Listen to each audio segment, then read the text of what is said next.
All right. What's up, John? How you doing? Hey, Traz. I'm doing great. How are you today? Doing good, man. Thanks for being on. Stoked to talk to you. Yeah, good to talk to you. And I'm very curious. Oh, okay. Well, Yeah, you might be in the right place. yeah, yeah. And that was tongue in cheek. That was a pun intended, and that's true. That's good. I am very curious by nature. Okay. Man, well, that's good to hear. Yeah, I mean, we were just talking before we started recording, and you have a whole animal rescue you're running there and everything. That's right. It's our hobby, you could, Yeah. but it's also a lifestyle. Um, Mm-hmm. it has big impacts. We have one dog right now that's kind of in hospice. Oh, okay. Dogs. He's our biggest, oldest dog, and Mm-hmm. he can't walk anymore. Yeah. So he lays around. We roll him around. We take care of all of his needs. We change his pee pads often, Mm-hmm. Yeah, and often. unfortunately, he doesn't sleep through the night. Oh, man. Yeah. So some nights are better than others, and Mm-hmm. it's wearing us out. But Yeah, I bet. it's been about 5 months like that. Wow. Yeah. Uh, Damn. Well, it's I not mean, all wonderful. I mean, it's wonderful a lot, and even he's wonderful. But um, it's kind of our hobby, avocation, maybe. And golf psych helps us support it all. yeah.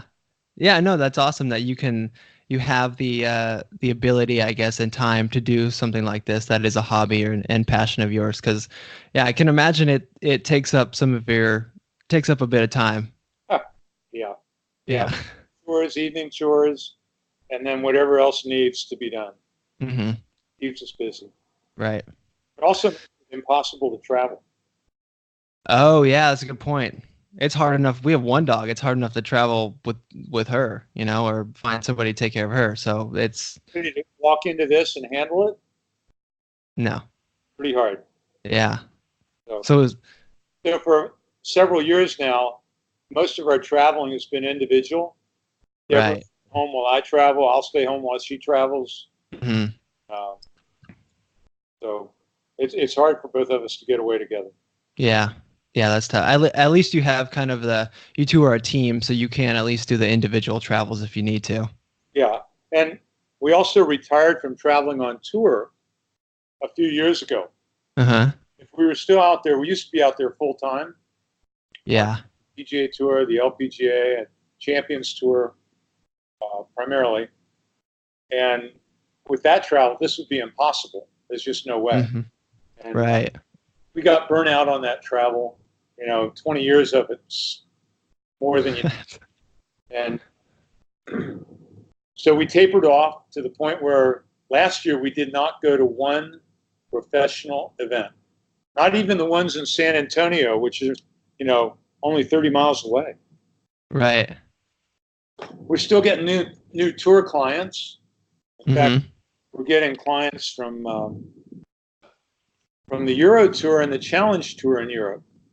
Um, Okay. yeah. Um, so we have clients all over the world, many we've never met. Hmm. Yeah. And but we can still help them. Yeah. We live in the digital world, man. We only need to know what they think. We don't need to see them play. Right. That's true. Yeah, you kind of have a unique advantage there. Yeah, exactly right. Yeah, no, that's great that you can kind of, scale your business back to suit your lifestyle and what you guys want at this point. So that's awesome. Yeah, it's been really good. We decided to pursue this pretty much right after we got married back in 1989. Okay, Okay.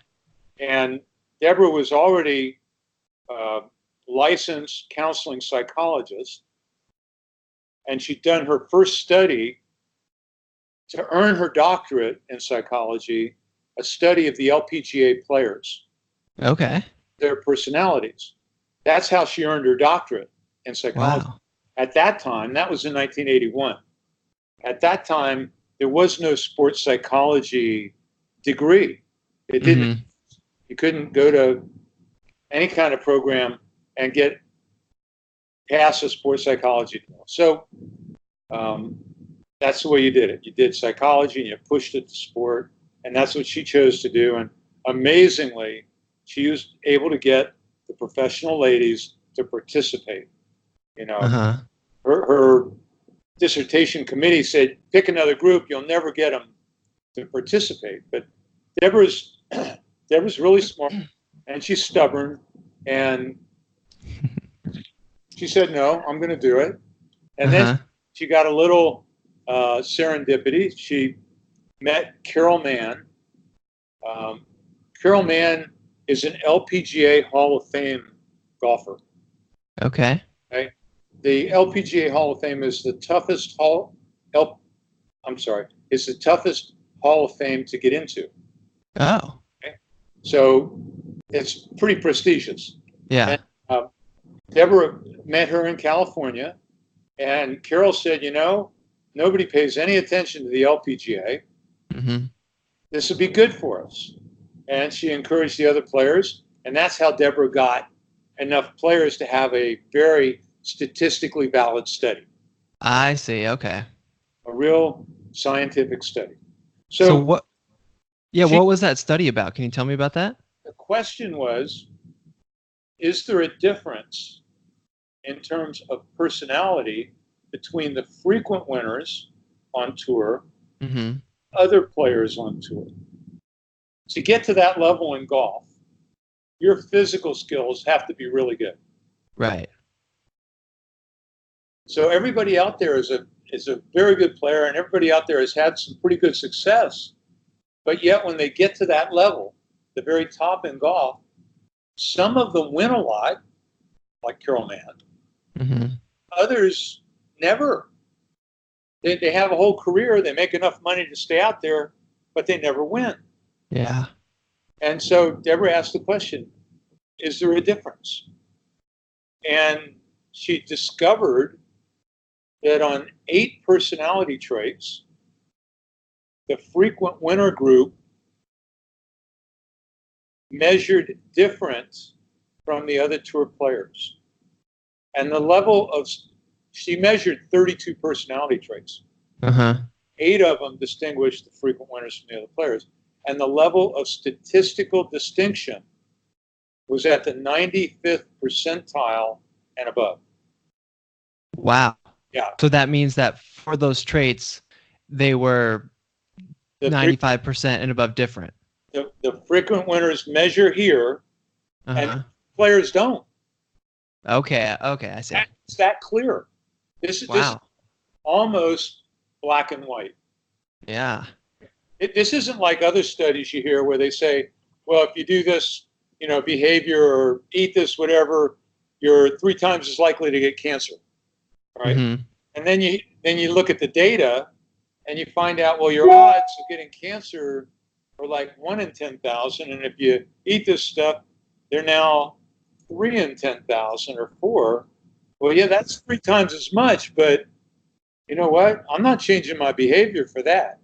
Right. Yeah. Those are pretty good odds. So, but no, this is not hyperbole. This is wow. Yeah. Now, here's another way to think about it. Are you familiar with golf? Have you paid much attention to the top players in the world? I play golf, probably once or twice a month, and I watch kind of the PGA occasionally, but I'm not super into it. All right. So you know that the guys that win, and there's some that win often, Mm-hmm. are really good. But I have to tell you from our experience, and we got to know it, we've worked with over 400 of them, right? Yeah. Uh-huh. Clients. And we've known a lot more. If you say, why are they at the top? Do they work harder at the game than the other tour players? Mm-hmm. I have to tell you, no, they don't. Some work really hard and some not so hard. Right. Players that are not winning a lot that are working unbelievably hard. Okay. It's not the key. Right. Are they all built the same? Right? Or is there like a perfect build for golf? You're built pretty good for golf. You're slender. Mm-hmm. I don't know how tall you are, but slender is really good for golf. Okay. But you look at the top 50 players in the world, and they're not all slender. Brooks Koepka is quite muscular, Mm-hmm. right? He's pretty big and muscular, but there are other players that are way shorter. Rory McIlroy is like 5'10". Yeah. So the answer is no. There's no perfect build. Fitness, no. General strength, no. Not the key. Do they go to Mm-hmm. some coaching pro nobody else can go to? No. Do they have equipment nobody else can get? No. Do they all swing exactly the same? No. Do they hit it further than everybody else? Some hit it pretty far, but no. There are other tours Right. that hit it just as far, but they're not winning. Yep. So I think this is the secret sauce. I think this is the hidden ingredient. It's their personality. Yeah. Survival of the fittest for stroke play golf determine these traits for the Okay. okay. Right. If you don't line up with those traits, your chances of becoming a frequent winner are extremely low. Yeah. Your chances of winning at all are pretty low. Mm-hmm. Anybody can get hot for 1 week, right? Just play great out of their minds, maybe, and win. But Mm-hmm. be able to repeat it every year, that's not, Different story. it's a Yep. really hard game. So when we decided to focus on golfers and get Deborah out of that little clinical practice, Mm-hmm. that office in Southern Cal, I was doing really well in my business. I wasn't in psychology or sports psychology or anything like that, but I was making good money, and I could support us while we headed in this direction. Right. Nice. Got permission from the PGA Tour to do the study with the men Okay. and proceeded to get it done, Yeah. and found the same 8 traits for the men that she had found for the women. Nice. They're all playing stroke play golf. Yeah. So survival of the fittest determined those traits. Mm-hmm. And now, before we work with anybody, before we try to coach them, before I would give you advice, I mean, I could give you advice, but if I had your personality assessment, same one the tour players took, Mm-hmm. I could show you where you match up and where your challenges are.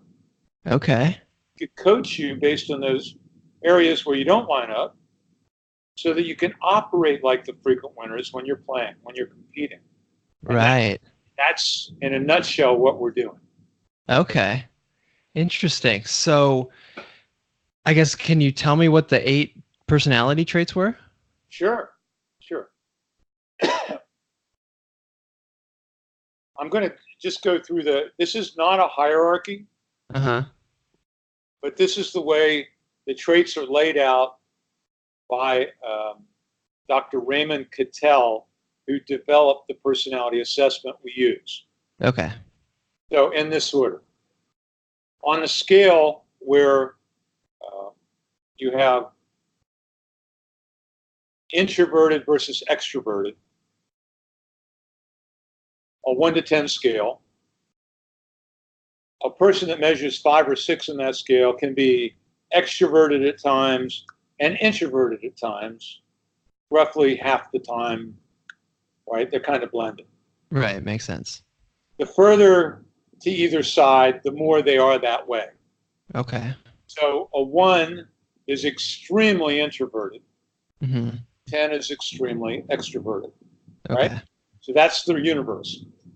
The frequent winners from all the studies measure 3-4 on the introverted side of the scale.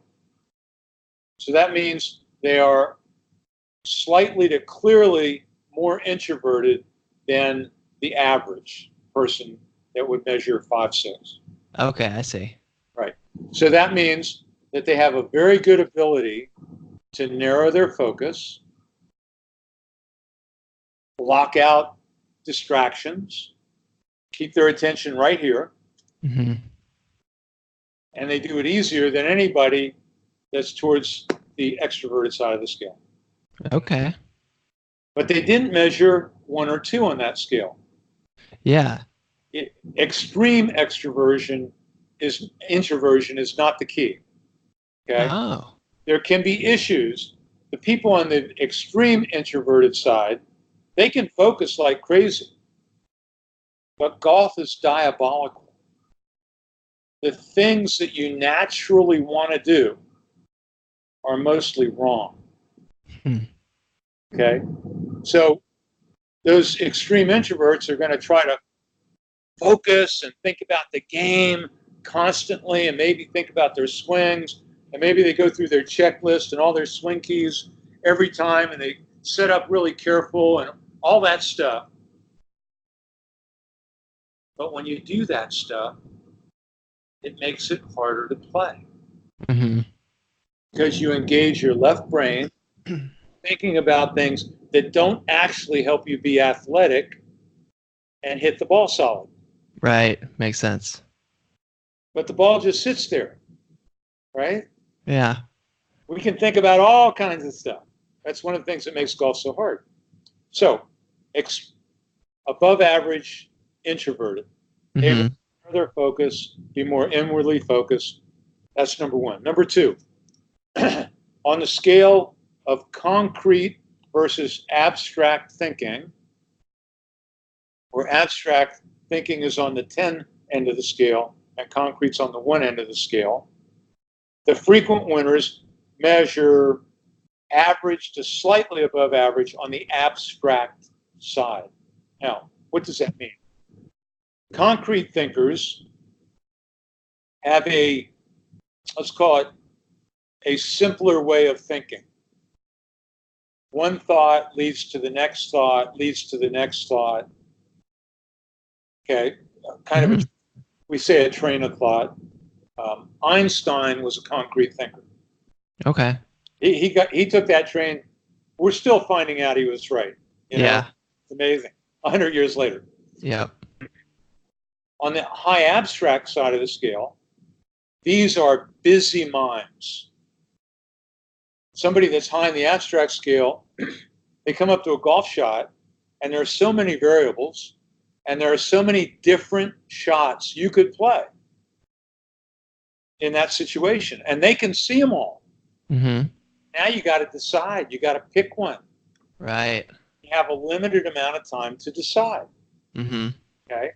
So when the pressure's on, typically our minds get a little busier. So the high abstract thinker can struggle and encounter what we call paralysis by analysis. And so they get over the golf ball and they haven't decided. Yep. It means it's not going to play. Yeah. I've been there. You got to decide before you get over the ball. Yep. Okay. So the frequent winners are not high abstract. They're just above average Okay. on that side. So they can consider enough variables. They can consider enough different options to make a usable choice, an effective choice. Mm-hmm. But they're less likely to run into problems making decisions Right. just based on this trait. Okay. Mm-hmm. So when we find people that are high abstracts, we help them simplify their thought process, listen to their intuition, go with their first impressions, and stop thinking it. Yep. Stop thinking it. Okay. And for the concretes, we ask them to go through a checklist to make sure they've checked enough things. Uh-huh. Make a good decision. Right? Yeah. So the third champion trait is emotional stability. That makes sense, right? Yeah. Excuse me. On this scale, you have emotionally reactive around a 1 and emotionally stable 10. All of the studies lined up on 7 on the stable side of the scale. Okay. And our experience, we found that there are absolutely no issues for golf for 8, 9, and 10. You can be extreme stable and it doesn't hurt your golf whatsoever. Okay. Coach on over there. So Mm-hmm. I could call 7 through 10 champion, but all lined up on 7, so we use 7. Mm-hmm. People that are more emotionally reactive experience their emotions easier, quicker. That's all. So Yeah. when you're playing golf and everything is determined by your outcome, Mm-hmm. whether the ball goes in the hole or not, Yeah. it goes where you intend or not, whether it bounces lucky or unlucky, right? There's lots of opportunity to react emotionally. Yeah. And the big problem is when you do that, your body releases chemicals. And those chemicals are uniformly bad for golf. Mm-hmm. If you react emotionally, negative or positive, it doesn't matter. Oh, interesting. Not a birdie, you just dump some chemicals in your system, Uh-huh. change your body, and you are no longer as good a golfer as you were a moment ago. Wow. The bigger the reaction, the more chemical, the longer it takes before you recover. Mm-hmm. So this is the source of the birdie bogey classic sequence Yep. for uh, multiple bad shots in a row, multiple bad holes in a row, Uh-huh. set, you just can't play for a while. So that's pretty important. Yeah. And we coach people to manage their thoughts and be aware. But if you have reacted, there's nothing you can do about it. Mm-hmm. Chemicals are there until they're used up. So if you've reacted, then you should make more conservative choices for a little while. Okay. I see. Recover, right? Yeah. If you've just hit it in the woods and you got upset about that, and you find your ball and you've got this little opening towards the green, probably shouldn't try to hit that shot. Mm-hmm. You reacted, not because it's a difficult shot, because you reacted and your golf skills are not as good as they were, Right. right? So the odds of making it just got worse. Yeah. Yeah, Dude, John, I love this. This is awesome. yeah. Well, it's the way we work, right? It's the way people. Yeah. The next champion trait is called submissive versus dominant, and the frequent winners measure slightly dominant. Okay, not extreme. Now, what does this mean? People on the submissive side of the scale play safe a lot. Mm-hmm. They don't take chances. Okay. They shots where they have lots of confidence.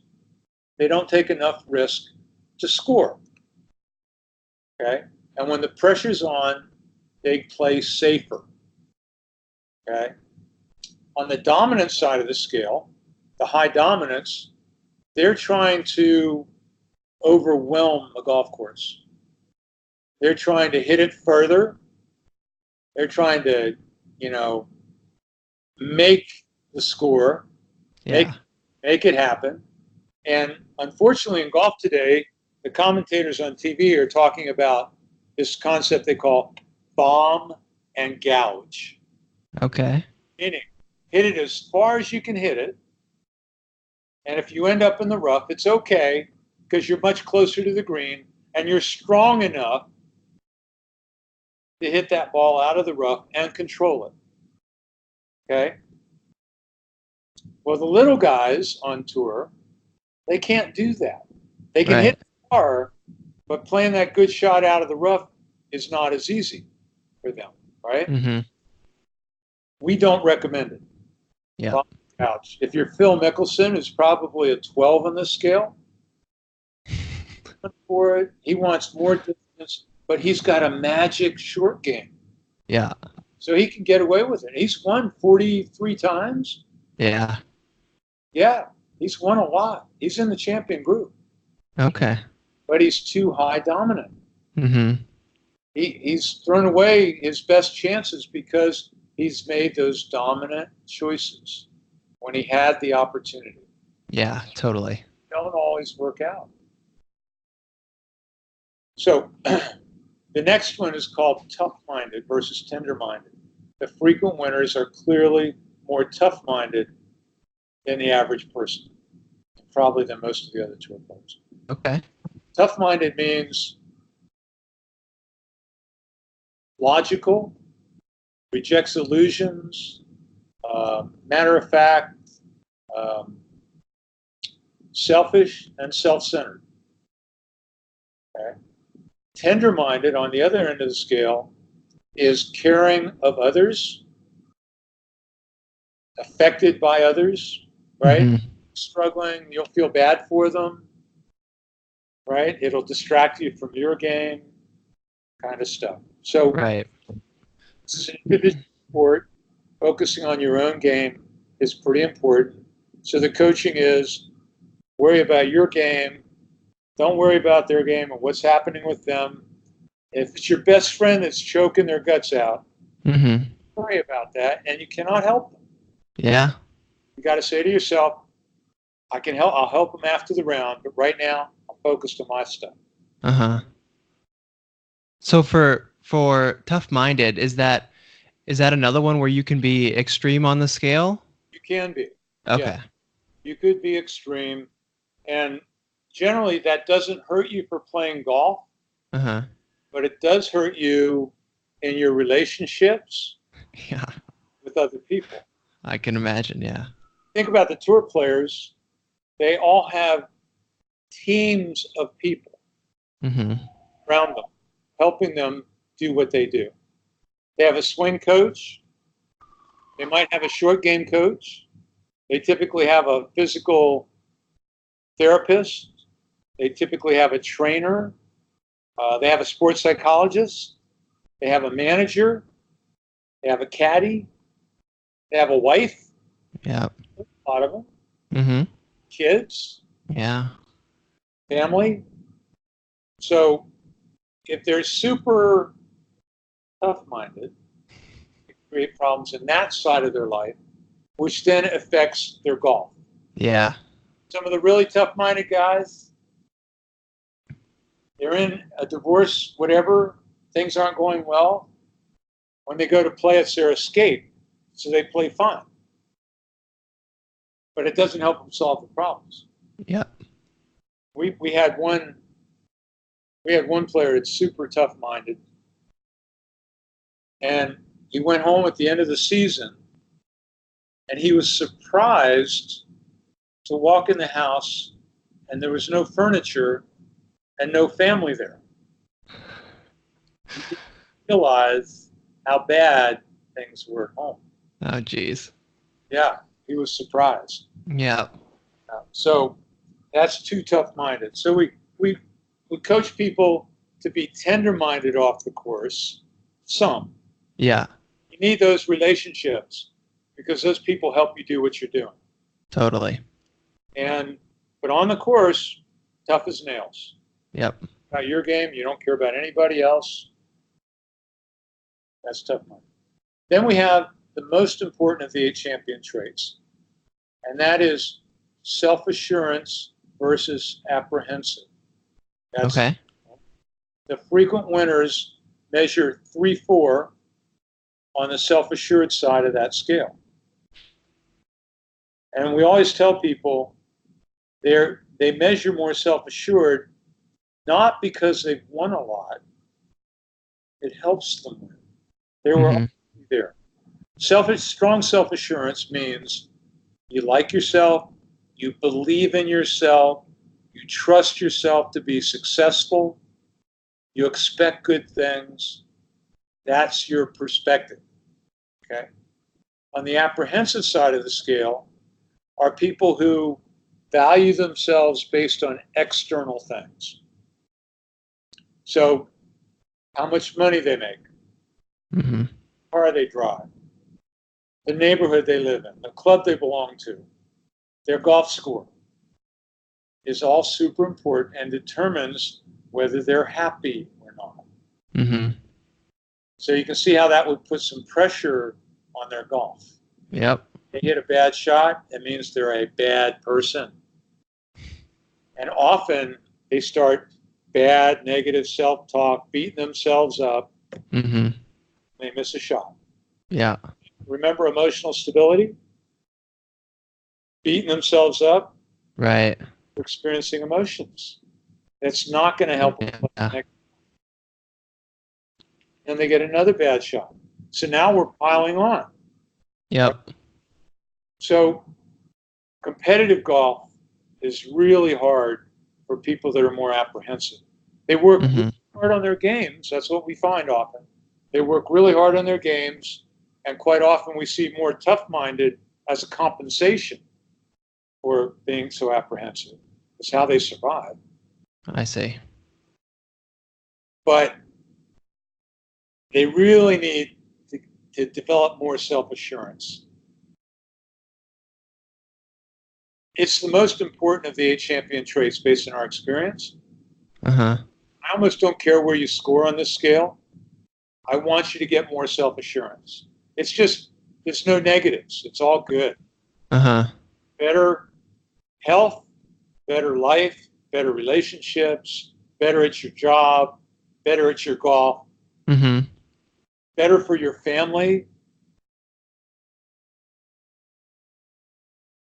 If you have an apprehensive parent, then quite often they are being very critical of their child, the Right. way they were raised. And so the child hears, well, I must not be good if I don't get that done or get it done right. I must be something wrong with me. And it hurts Mm-hmm. their self-assurance. Now the parent thinks that they're motivating. Right. They think they got to be demanding. They got to be more demanding so that their child can stand up to life. Wrong thing. Yep. That creates people that are never happy no matter how successful they are. Yeah. That's a miserable way to go through life. Mm-hmm. Fortunately, you can strengthen it. Okay. And Deborah, being a counseling psychologist, is very well equipped to do that, Mm-hmm. help people that way. So, all right, the next champion trait is called self-sufficiency. That is on a scale where you have group-oriented, a 1, and self-sufficient, a 10. And the frequent winners are clearly above average on the self-sufficient side. Okay. Sufficiency means you like to make your own decisions. You Mm. prefer it. Group-oriented means you're happy to play a team sport. Yeah. Be coached. You take a self-sufficient person and put them on that football team. Coach say, "I want you to do this and this and this." They're going to say, "Yes, sir," and then they're going to do what they want. Yeah. That's self-sufficient. They're not as coachable. Mm-hmm. It also makes them less likely to come for help. You can keep them away when they really need to talk about the mental side. Yeah. It's pretty easy to work with, though. It's just make your own decisions. Don't let anybody else club you. It doesn't matter what everybody in your group is hitting. Just Yeah. because they hit driver doesn't mean you need to hit driver. Right. You need to play the course to your strengths. Make your decisions. Right? Okay. And then the last of the champion traits is the tension or arousal scale, where 1 is super relaxed and 10 is wound up. Okay. Hyper. And on this scale, the frequent winners measure 4 or 5. That is average to slightly more relaxed. Okay. But we've also done some research with a device that I invented called the Mind Meter, and it Mm-hmm. indicates your level of overall arousal, both mentally and physically, on your golf shots. Mm-hmm. And with that, we've been able to refine this a little bit. And so we consider the optimum range for golf to be between 4 and 6. And that is 6 for driving and longer shots, a little more aroused, Uh-huh. more pumped up, and 4 for putting and short game. Interesting. Okay. Most players have no clue about this, Yeah. and they don't know how to relax anyway. So that means from tee to green on every hole, you need to be getting more relaxed. And as you walk to the next tee box, it's okay to go up a little bit. It'll help you hit the longer shot, Right. but not too high. But Yeah. what most players are doing, they're on the emotional roller coaster. So that level of arousal is rising and falling. They are all about their outcomes. And so they've hit it on the green in regulation, right? They're on in 2 shots, they're on in 3 shots. And if they can make the putt, they make a birdie or an eagle. And that's pretty exciting. But what they're not doing is relaxing. Mm-hmm. So they've hit a great tee to green, and their putting stinks. Yep. Not because they're a bad putter, because they don't understand arousal. Uh-huh. They don't know how to manage themselves for optimum putting. Yeah. It means their touch, their feel, their distance control is just not as good as normal. Yep. They start hearing things like, "Man, I hit 13 fairways and I hit 15 greens and I couldn't buy a putt. Mm-hmm. Couldn't putt to save my life. I was lipping them. I was short. I was long. I never got settled on the greens. I had 39 putts. That's Man. pro saying that, you know, Yep. because we're all human. It applies to them as well as to you and me. Yeah, totally. For the arousal, if you want your best touch and feel, your best ability to read the greens, your best ability to stroke the ball, you got to lower arousal. Yeah. Man. Those are the So yeah, that is so interesting. I love that. I love that we went all through that. So thanks so much, John. And so, the traits of champion golfers. It's all outlined in there. the 8 traits The 8 traits. There it is. champion golfers. Our book, Yep. I'll have 1990. a link to that on Amazon. Excellent. It's Yes. buy it on Amazon. They can sell it cheaper than we can. Okay. Yeah. Perfect. Cool, man. No, that's extremely fascinating. I love hearing about that. And then so I think then the next, question that everyone goes to is it's like, well, now I know where I need to be and I've, taken the personality test to know where I am. Is it possible and how hard is it, I guess, to move myself into the optimal range for all those 8 traits? Certainly, it depends on where you scored. If you're close, it's easier. Uh-huh. If you're further away, it's harder, Naturally. of course. We're not trying to change your personality all the time, just when you're playing golf. Right. So we have our methods and our coaching to help you move in the right direction. When you take the personality assessment, you get a report with recommendations and methods that should be right for you Uh-huh. based on your personality. So it's like um, your own self-guided golf book Yeah. based on you, Right. right? So if you're high abstract, you don't need to read about the concrete folks, Mm-hmm. what's right for them. You just need to know what's right for you. Right. Yeah, don't overload with information that you don't need. That's in the report. Okay. And then we won't work with anybody until they've done that. Right. It'd be like, you know, working with one hand behind our back, tied back, right? Yeah. Preventing us from being fully effective. Mm-hmm. So how hard is it? Let me give an example. You probably don't know who Gary McCord is. No. He's been a commentator on golf, a lot of tournaments. Mm-hmm. He's pretty interesting. He has a handlebar mustache, Nice. quite intelligent. Um, so Gary played 376 PGA Tour events. Mm-hmm. He made the cut in 242 events. So he had a full career, Yeah. no wins, Huh. zero. Wow. 202 chances or 376 chances. Okay. Yeah. Now, here comes the senior tour. Gary's 49.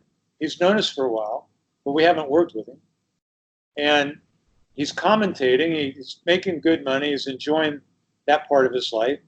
So he doesn't want to give that up and work really, really hard on his game, to get ready for the senior tour, which is Right. cool. The senior tour. It's like you're born again. You no cuts. Once you're in, there's a lot of money to be made, right? It Mm-hmm. fewer competitors, half Yeah. fewer competitors, and no cut. So it's pretty sweet for the guys who've been on tour. So Gary came to us and said, "Hey, let's try this. I don't want to change the other stuff. So maybe we can figure something out, and it'll help me take advantage." So we worked with him. We did the assessment, and Gary lined up on 2 of the 8 traits. Uh-huh. He was off on 6. Yeah.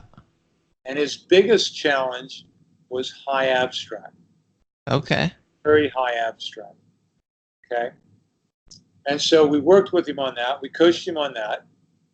Um, I don't know if he practiced a little bit more. He probably did. But he played 17 events in his first year on the senior tour, Mm-hmm. won twice.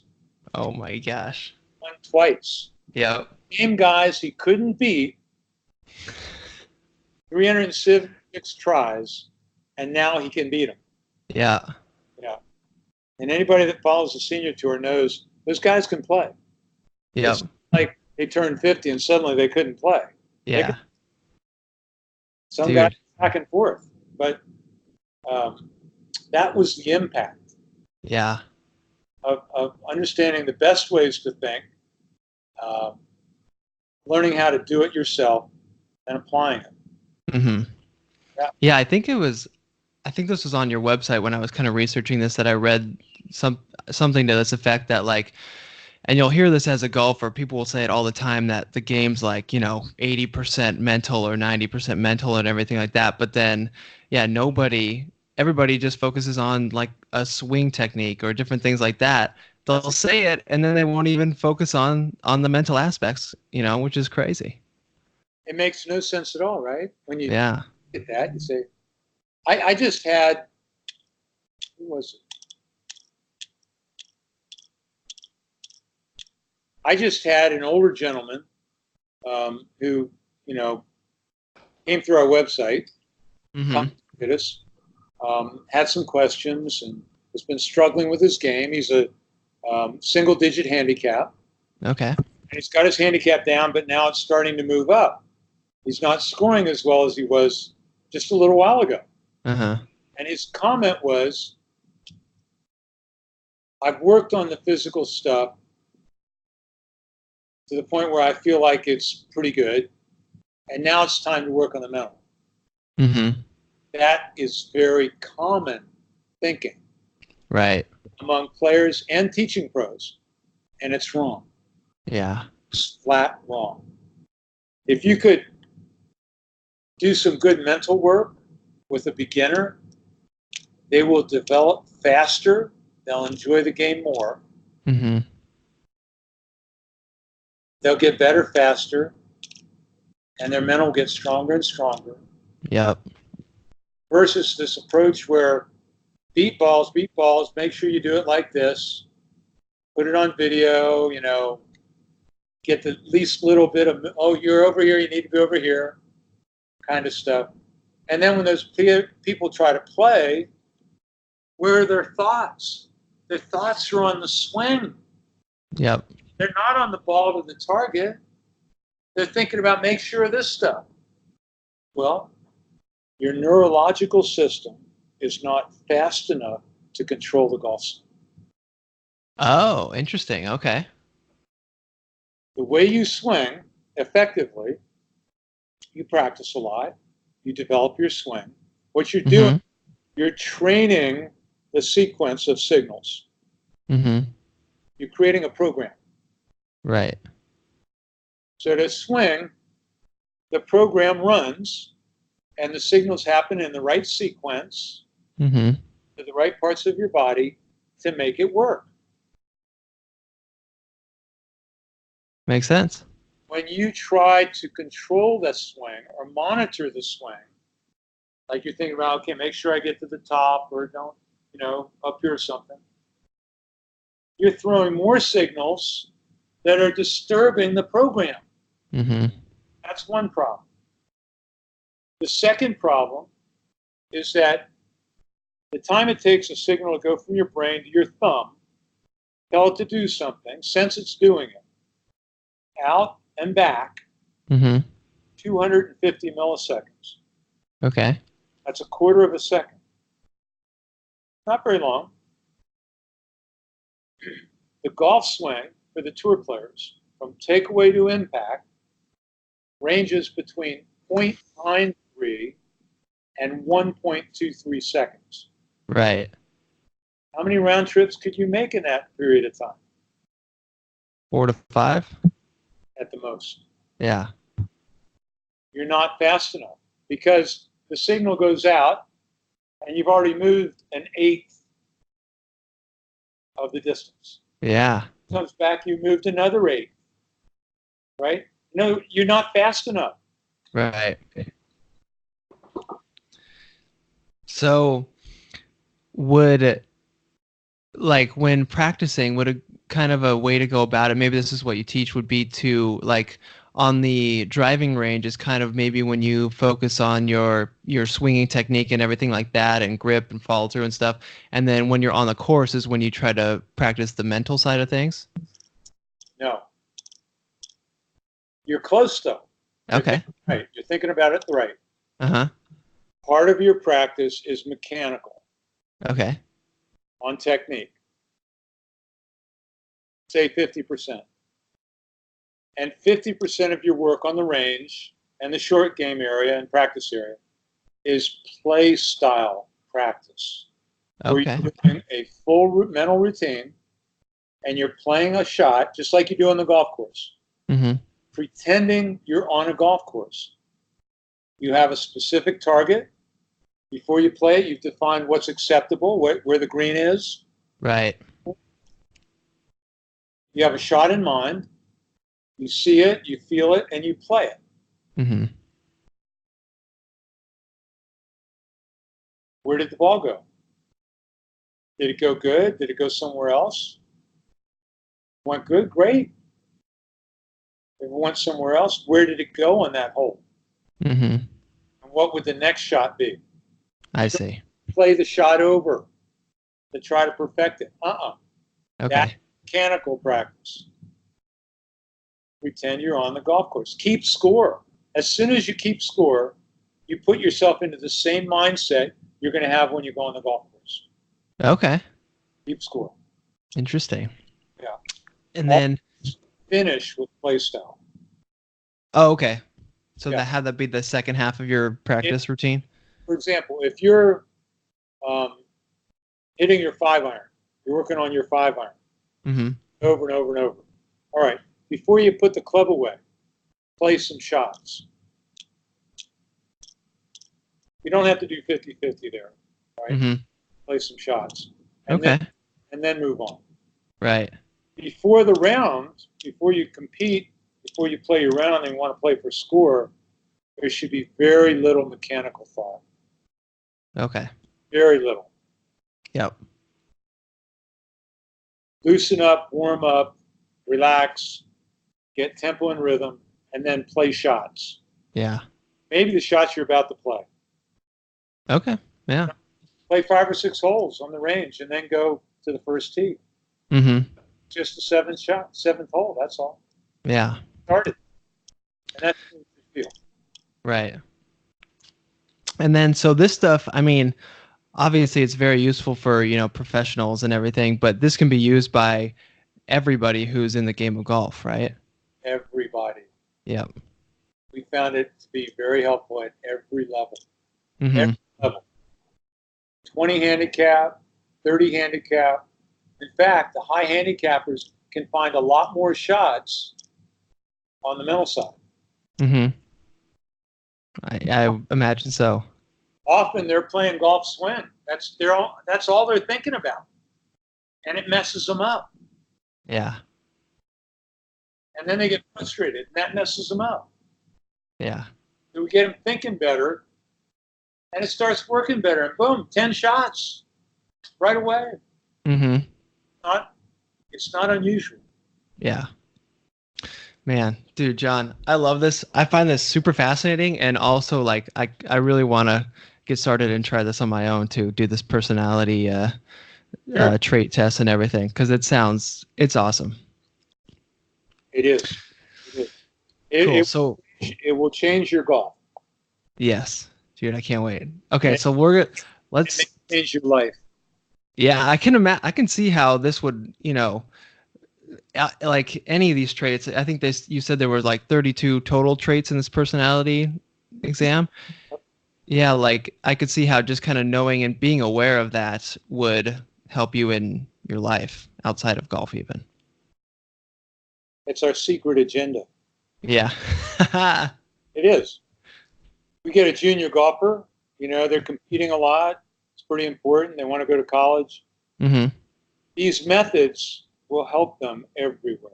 Yeah. Manage their emotions, help them narrow their focus, right?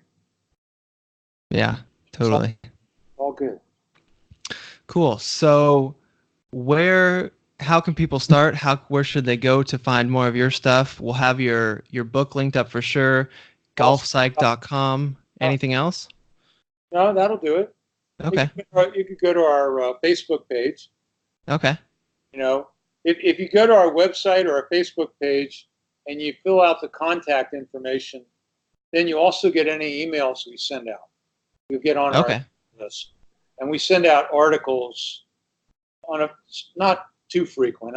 I hate getting emails every couple days from a company, but Yeah.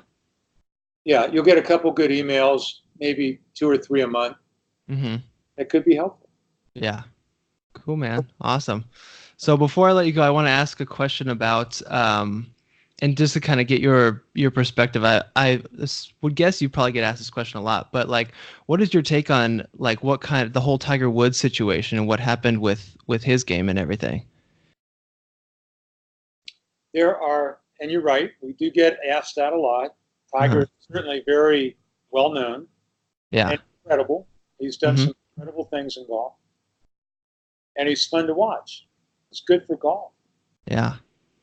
There are a lot of players today on tour because of Tiger. Yeah. When they were young, right? That's an amazing part about golf. Tiger's still on tour, and they saw him when they were little, and he's still there, and they get to play with him. Some of them, Yeah. That's the coolest thing. yeah. So you have a player that, from a very young age, was very motivated, uh, but also supported by his mom and dad. His dad passed away. Still had his mom though, but how shall I say it? Um, Maybe hadn't fully developed all of his adult skills. Okay. Um, didn't handle married life well enough. Mm-hmm. Made some very bad choices, which became a huge distraction. It really hurt his brand for a while. Yeah. At the same time, um, his body was breaking down. A lot of injuries, a lot of surgeries. Yeah. Last U.S. Open he won, he basically had no cartilage in his left knee. He was in pain that whole round Man. and collapsing a couple times, and he was still able to win Yeah. over Rocco Mediate at Torrey Pines. So you got the body breaking down, you got the marital problems that took him out Yeah. of it. And I believe he learned from it. And it is totally amazing that he was able to come all the way back and win at the Masters, win a major, Yeah. coming from that history. Okay. Mm-hmm. Um, Not an easy road back. He's not all the way back. He's still struggling with his body. Yeah. So I'm very happy he's back, and I wish him the best of luck. And Mm-hmm. I'd love to see him win some more majors and match Jack Nicklaus' record. That would be Yeah. fantastic. That would be really cool. And you know, he could just win the Masters 4 more times, and that would take care of it. Right. Yeah, Easy. Let's knock it out. Yeah. he knows how to play that course. It's a small field, and experience is worth a lot there. Mm-hmm. Maybe he'll do it that way. I don't know. Yeah. But he's back. Mentally, he's back. Mentally, he's better maybe than he was. Mm-hmm. Certainly through the downtime. Yeah. Yeah. I can imagine for sure. I will not be surprised at all that he wins some more. Yeah. And he's certainly going to try to bring it for the majors. Again, Masters is probably his best opportunity. It's the only major they play at the same course every year. Yes. Yeah. That's true. The players get to know it really well. It's why Mm-hmm. Freddie Couples can always play there. Uh-huh. Been on the senior tour for a long time now. Yeah. He's a past champion and he knows the course Right. well.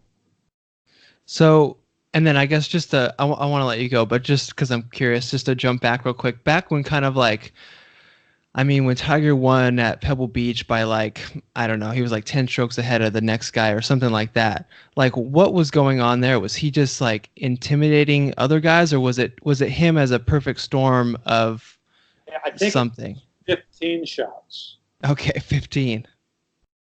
He won the first Masters. He won by 12. Man. That's called lapping the field, Uh-huh. and that's when he was still young. He's still Yeah. out there, right? And you look at that and you say, well, why did he change his swing? Why did he change his swing after that? Uh-huh. Makes no sense. Okay. Okay, so when he won Pebble and he won the Masters by so many shots, the real Tiger effect hadn't happened yet with Mm-hmm. players. Oh yeah. But towards the end of that 10 years where he's just unbelievably dominant, Yep. our clients were truly playing for second place. Yeah. Serious. That's the way they would talk. That's the way they were thinking. That's the way they were talking with the other players. You know, oh, Tiger's playing. Okay, well, see if I can get second. Man. Serious. Crazy. Yeah. And he definitely got in their heads, no question. Mm-hmm. But those early ones, those big wins, Yeah, that's a good point. But Tiger showed what you can do when you're playing freely. Okay? Tiger was young. He'd already been very successful in golf. Mm-hmm. Now, the world stage, he loves it. And there's no holding back. He had nothing to lose, right? No holding back at all. So he's just out there swinging free and shooting at the pins, and boom, he's hitting them. Yep. Where the other players are careful and methodic and two left brain, right? They don't want mistakes, and they're not as free. Right. That holds them back. Yeah. So started beating them big time, and at some point the players have to say, well, I'm going to get lapped if I don't get after it. Yeah. It's kind of the underdog psychology, which is really good for golf, Uh-huh. for your play. And that is, I'm not expected to win, So I got nothing to lose. I might as well go for it. Mm-hmm. Frees them up and lets them play some amazing golf. And that's what happens quite often when a player plays a bad front nine and they kind of give up, and then they play a great back nine. Yeah. Or a bad first round, and well, I'm out of it. And then they play a great second round. Yep. Nothing to lose. Yeah, you'll see that a lot. Careful, guiding, steering kind of golf. Right. And they can play much better. Okay.